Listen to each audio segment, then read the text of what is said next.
a sorti des appareils, des réserves de l'université et on va faire pas mal de technologies, puisqu'on va parler des machines électromagnétiques.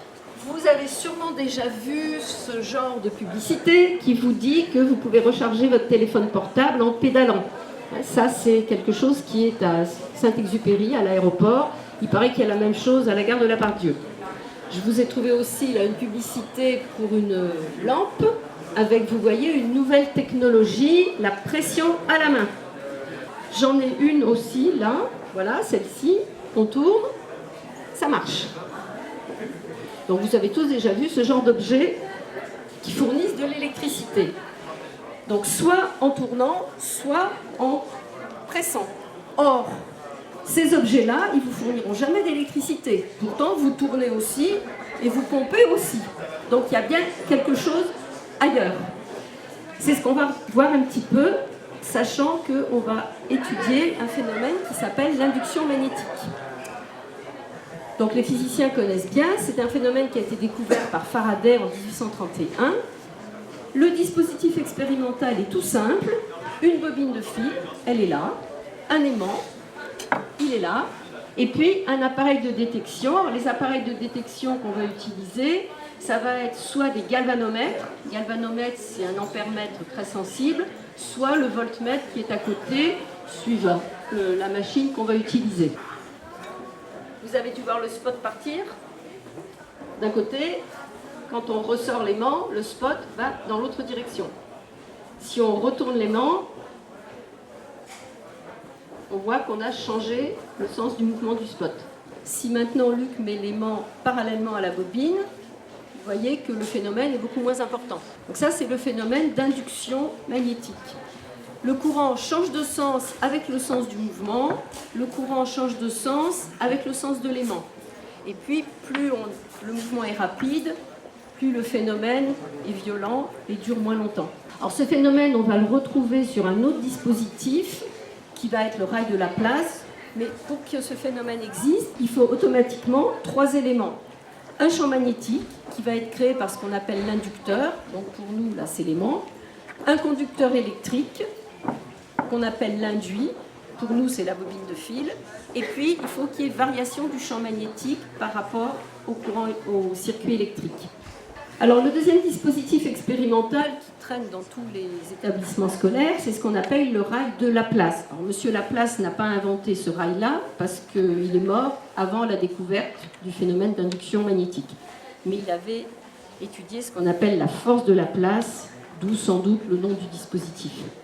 Alors c'est un dispositif tout simple, vous voyez, 2 rails, conducteurs, une petite tige mobile dessus. Et on va refaire la même expérience d'abord que celle qu'on vient de faire. C'est parti. Vous avez vu le spot partir.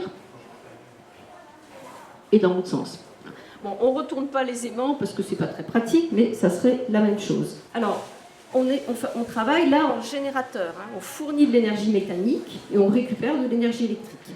Et on a toujours ce dispositif qui est tridimensionnel et qui est optimal quand on a bien les 3 parties perpendiculaires entre elles. Donc ici, on a le champ magnétique qui est vertical, la force qui est horizontale et notre courant électrique qui est dans la 3e direction. Donc c'est un générateur électrique. Et ce qu'on va voir, c'est que c'est réversible. On peut fonctionner aussi en moteur. Et cette fois-ci, donc on va fournir de l'énergie électrique, récupérer de l'énergie mécanique, avec toujours le même dispositif expérimental. Notre fourniture d'énergie électrique, c'est l'alimentation, là-bas, 6 volts. On met en marche. La tige est rentrée, vous avez vu. On intervertit le sens du courant. Et ça part tout seul. Le phénomène n'existe qu'au moment de variation du courant, c'est-à-dire au moment où on appuie sur l'interrupteur. Ensuite, la tige, elle est lancée, elle continue sur sa lancée.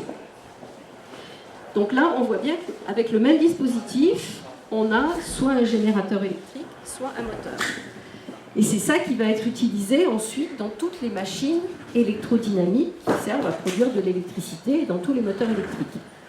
Le problème, c'est que là, on ne va pas loin, puisqu'on est en linéaire. Donc très vite, les gens ont pensé à mettre ça en des systèmes en rotation. Le problème, c'est que les aimants, c'est lourd à faire tourner. Si au contraire vous faites tourner le système électrique, le bobinage, il faut faire des contacts sur quelque chose qui bouge. Donc il faut faire ce qu'on appelle des balais. Tout ça, vous imaginez, on est en 1831, là, tout ça, c'est ce que les gens imaginent à l'époque. Et puis, à l'époque, on a tout de suite vu qu'on avait une production de courant alternatif, puisque effectivement, quand vous êtes dans cette position-là, c'est optimal. Quand vous êtes ici, vous avez l'aimant parallèle à la bobine, il ne se passe rien. Et quand vous êtes dans cette position-là, vous avez retourné l'aimant, donc vous avez le courant en sens inverse. Et à l'époque d'Ampère et de ses collaborateurs, on pensait que le courant alternatif, c'était pas bien. On voulait du courant continu. Donc on va très vite modifier le système. La première personne qui a inventé un dispositif en rotation, c'est ce monsieur Hippolyte Pixii. Donc vous voyez, il n'a pas vécu très longtemps, il n'a pas eu le temps d'améliorer beaucoup les choses, mais il a quand même fait la première machine qui a créé du courant électrique par induction en rotation.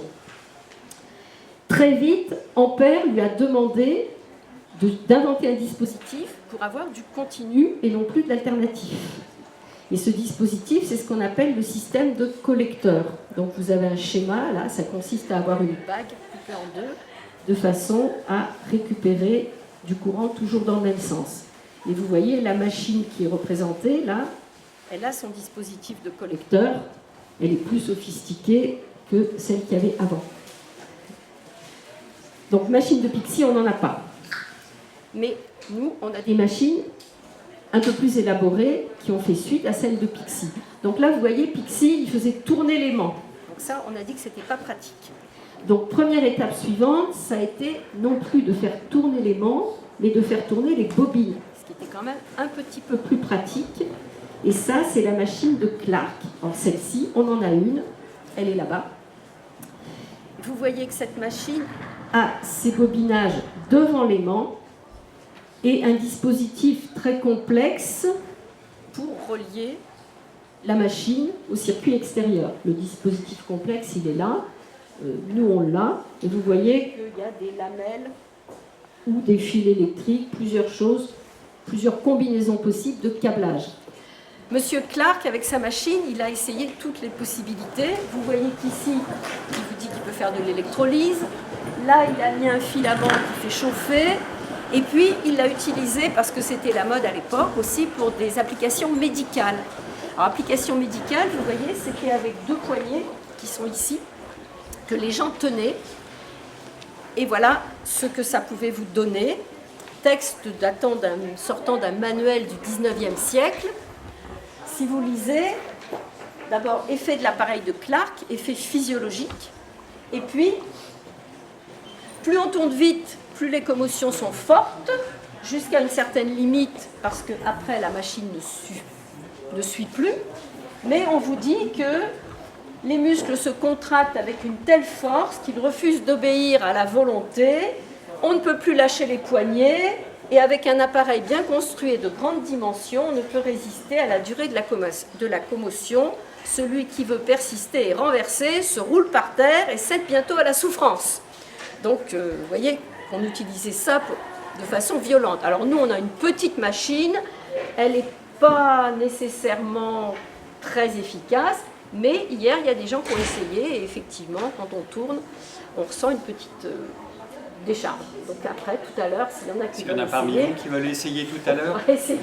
Pour votre tranquillité, je dois vous dire que la personne qui a essayé hier est encore en vie. Donc, il était en vie quand il est parti d'ici. On ne sait pas combien de temps. Depuis, on ne sait pas ce qui lui est arrivé. Alors nous, ce qu'on va vous montrer, c'est d'abord que ça fabrique bien du courant alternatif, et puis après que c'est un peu plus efficace. Donc, vous voyez, quand on tourne doucement, on voit bien que l'aiguille oscille autour de 0. On a un appareil pas très très sensible, donc quand on va tourner plus vite, ça va plus suivre, hein, et on va changer le branchement pour vous montrer qu'on peut atteindre une tension plus importante. Et là, on branche notre voltmètre en alternatif.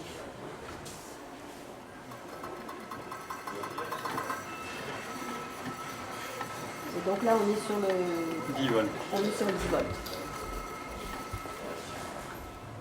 Alors là, on a automatiquement de l'alternative, mais avec la structure du collecteur très compliquée, on peut aussi obtenir du continu. Sauf que nous, notre collecteur, il lui manque une pièce qu'on voudrait bien réparer, mais ce n'est pas encore fait. Ensuite, on améliore encore. L'amélioration suivante, c'est ce qu'on va appeler la machine de Gram. Alors la première personne qui en a fait un prototype, c'est M. Passinotti, qui a pensé, lui, à mettre le bobinage, non pas devant l'aimant, mais dans l'aimant. Et après, Gram, lui, va non seulement mettre le bobinage dans l'aimant, mais sur un anneau. Et ça va conduire aux premières machines industrielles. Alors, M. Zénom Gram, qui était belge, vous voyez sa statue là, sur sa tombe au Père-Lachaise, à Paris. Et si vous allez au CNAM, au Conservatoire national des arts et métiers à Paris, il y a une grande statue de lui en pied devant la porte, avec toujours dans la main son fameux anneau qui va permettre de faire des machines industrielles. Alors cet anneau, c'est un dispositif donc, qui va être entre les pièces polaires de l'aimant, et puis on va avoir non pas un seul bobinage, mais toute une série de petits bobinages qu'on va pouvoir coupler ensemble de façon à obtenir quelque chose de plus puissant. Donc la machine de Gram, on en a une ici. Tout au moins, on a un modèle de démonstration. Il y a eu beaucoup de modèles de démonstration qui ont été faits comme ça. Cette machine, vous verrez dessus, il y a écrit Gram inventeur. Et puis, elle a été fabriquée par la maison Breguet, la firme qui ensuite a construit des avions aussi. Et elle a un numéro 800 et quelques, je crois, ce qui veut dire qu'il y en a eu beaucoup de fabriqués. Et vous allez voir que c'est beaucoup plus puissant que les autres machines, puisqu'on va réussir à allumer l'ampoule.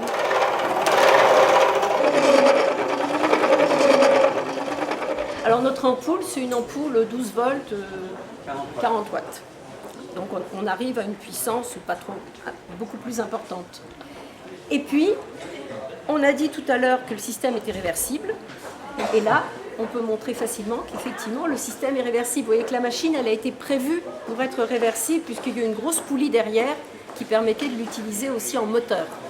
Et vous voyez, avec simplement une pile 4,5 volts, elle démarre. Et pourtant, si vous essayez de la faire tourner, ça ne tourne pas si facilement que ça quand on veut la tourner à la main. Donc ça va avoir donné les premières machines électriques, toutes celles qu'il y avait au moment de l'exposition universelle à Paris, c'était des machines type Gram. Dernière amélioration, ça a consisté à remplacer les aimants permanents par des électro-aimants. Et ça va nous conduire à ce qu'on a appelé des dynamos. Donc là, on en a une qui n'est pas très jolie. Elle n'a pas de nom, celle-ci, mais enfin elle fait partie des collections de l'université aussi. Donc on a remplacé les aimants permanents par un électroaimant. On a toujours l'induit dans les pièces polaires et on va avoir quelque chose qui va pouvoir être auto-alimenté. Ça veut dire qu'on va pouvoir utiliser le courant fabriqué par la machine pour alimenter l'électroaimant. Il suffit d'amorcer le système. Et pour amorcer le système, il suffit qu'il reste un petit peu de champ magnétique rémanent dans les pièces polaires.